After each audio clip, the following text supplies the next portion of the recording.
I just cannot stop talking about the red tea detox system. My friends are so tired of me bringing it up, and my husband finally agreed to try it just to get me to shut up about it.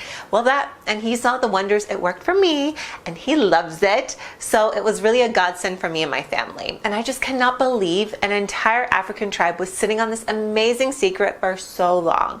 So where do I even begin with describing it? And I was a little worried about the tea at first, but once I actually tried it, I was actually blown away at how delicious it was. And plus, Liz gives you loads of different ways to prepare it, so I never got bored with it. Tea lattes, smoothies, slushies, even popsicles are all included. But most importantly of all, the red tea detox actually really truly works. And not just a little, it worked a lot. And I've been on it for over a month now, and I'm already down 22 pounds. Yeah, 22 pounds. And as a mother of 2 young kids, I really couldn't be any happier than I am with this diet.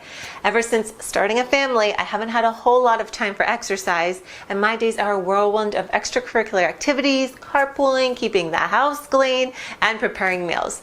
So when I finally got a free second, I really don't want to spend it on my feet. And beyond that, there simply isn't enough time in the day to make a separate breakfast, lunch, and dinner for myself along with everyone else's. So the red tea detox solved both of those problems for me. I could exercise when I wanted to, but it wasn't required, and I could still eat most of the same meals my family was having. No double cooking, and that means more time to do what I love most, and that's spending time with my beautiful family.